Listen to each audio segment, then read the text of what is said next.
Okay, here's what we did in our previous tutorial. We wrote a hibernate.cfg.xml and we configured our database related information over here, and we gave the dialect, which is again related to our database. Depending on what database we're using, we enter the dialect for that database. And then finally, we had a mapping class in place where we entered the details of our DTO. Then we created the DTO object here, and we had a couple of properties. We added getters and setters for that, and then we added a couple of annotations. The first one was entity, and this was on top of the class declaration, and this denoted that this class is an entity class. And then we had an ID annotation, which was on top of the user ID property field, and this denoted that this user ID is the primary key.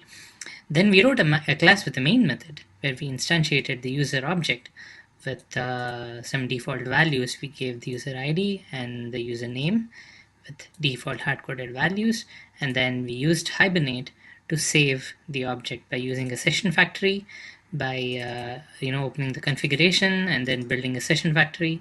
Now from the session factory, we opened a new session, we began a transaction, we saved this user object, and then we committed the transaction. So this was what we did, and then what Hibernate did was it created the table and then it saved this object that we had created. So here's the Postgres query tool where I can run queries. Here I'll do a select star from user details, and this will give me the record that was inserted earlier, which is user ID 1 and the username, which is all fine. Now let's do one thing. Let's go back to this program, and I'll try to insert a second user here. So I'll say 2, user ID 2, and then I'll call this user as second user. That's the username. Save, and let's run this. Now what happens if we run this? Okay, it's inserted the record into the user details. Now, interestingly, if we query this, run, here you see 2, second user. Now what happened to user 1? First user has been deleted for some reason, and the reason why that's happening is this configuration here in the XML called hbm2ddl.auto is set to create. Now, what does this mean? This means that, as it says in the comment here, Hibernate is going to drop and recreate the database schema when it runs for the first time. So when you're starting up here, when you're saying you're building a new session factory out of new configuration, then what Hibernate does is it recreates the entire schema. And how does it recreate the schema? It's by reading into all these model objects and looking up the class name and then creating a table out of it, looking up the ID of the properties and creating a primary key out of it, and the other properties looking at the name and creating table column names out of it. So this is happening every time you start. Now again, if I run this, it's going to drop all this, the schema, and then recreate the entire schema. The way it helps is, say for example, you have you're developing your code and then you want to change a lot of things here in the model, and then you want the schema to get created every time you run it. Then this is very helpful. You can have a create. But what if I want to retain my data? I want the data that was saved in the previous run to be available when I run again. So the way to do that is to change this from create to update. Now if I have this hbm2ddl.auto property set to update, then what Hibernate does is it only makes a change if it finds a change in the model. If it does not find a change, it's not going to create everything from the scratch. It's going to add on to it. Just to test that, we will add user number 3, and I will call this user as third user. Now if I run this, the previous user should be still there. So let's run this. Okay, now it's inserted. Let's have a look at the user details table.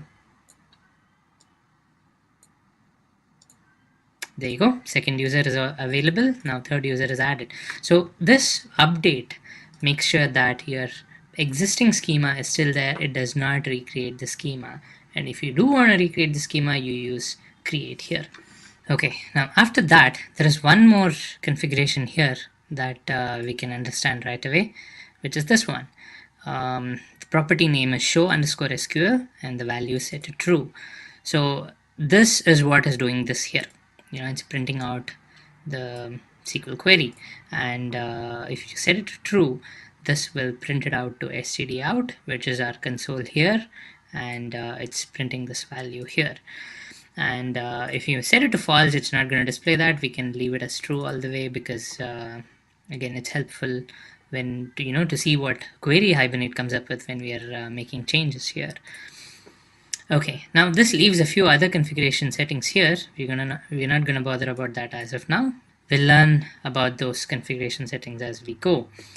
So now let me make a couple of changes to this user details.java. We saw in our previous tutorial that there were a few defaults that Hibernate was taking in making the table design and also in inserting values into the table. The first default was that it was taking this user details name as the table name. It was inserting this into this table it had created, and the way it created was by looking at the class name and defaulting to the table name. So this presents a problem. Now, instead of user details, what if I had the class name as user? What would happen is Hibernate would try to use the same name in order to create the table, and then when it would do a create table with the name of user, the database would not allow, because user is actually a restricted keyword in most of the databases. However, you can have a class name called user. So this is a common problem you might face. Something might not be restricted as far as a class name is concerned, but it might be restricted as far as the table name is concerned. Same thing goes for the field names. You can have some words here which are allowed as far as field names are concerned, but you cannot have them as column names because the database enforces that limitation.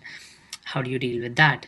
The way to deal with that is to use some configurations of these annotations. So we'll have a look at some of these configurations in this tutorial. First of all, for entity. Now, entity has a property called name. I just did a control space, and name is the only property that is there for entity, so that it just came up instead of showing me a drop down. Now, what does name do? Now, let me change the name here to,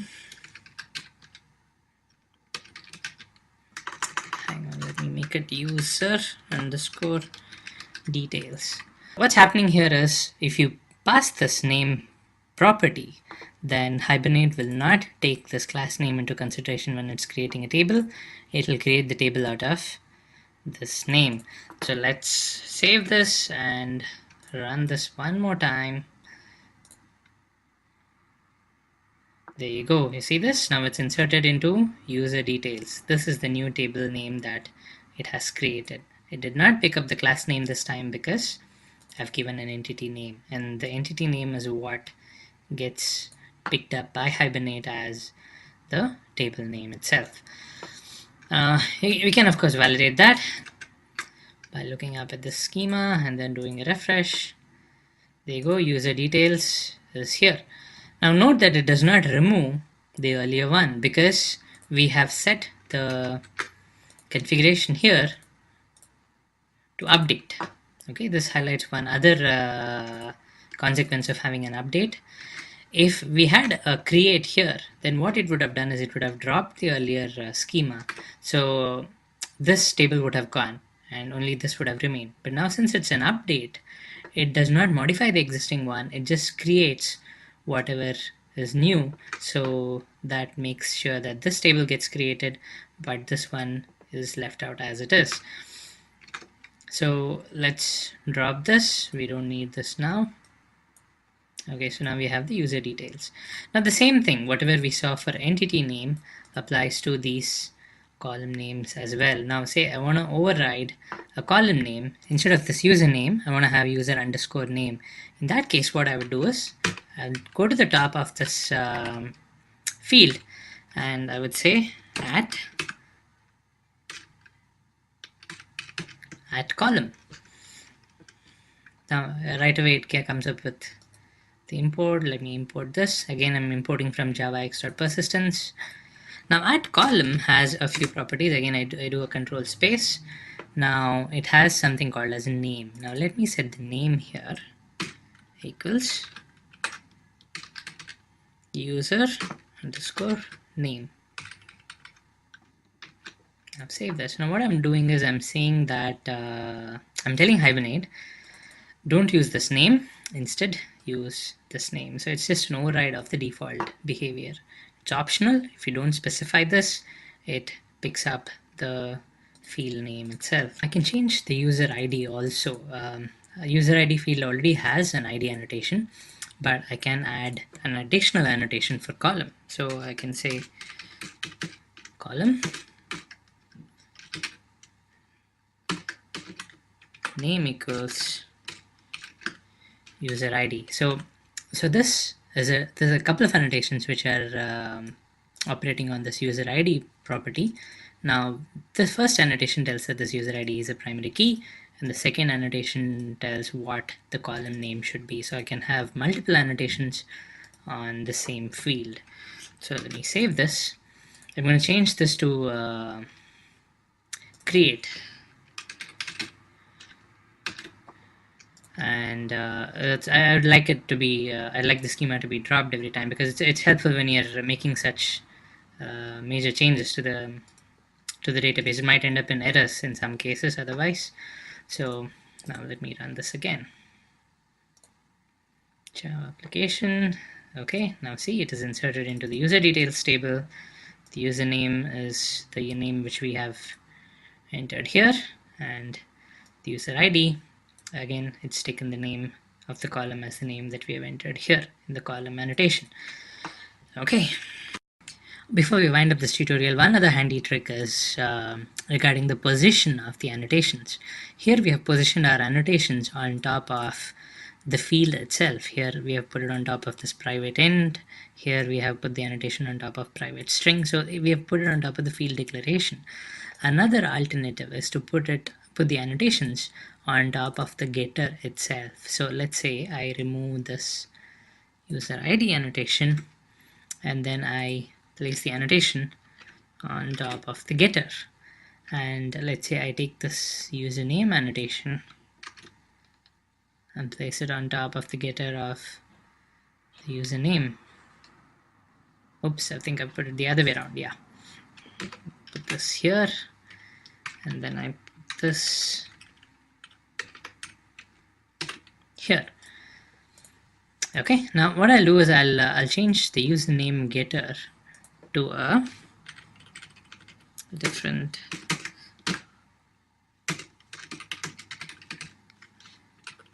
just as a marker to know that the value is coming up from the getter. Now what happens if I run this? It's going to insert fine, but what is the value that's inserted?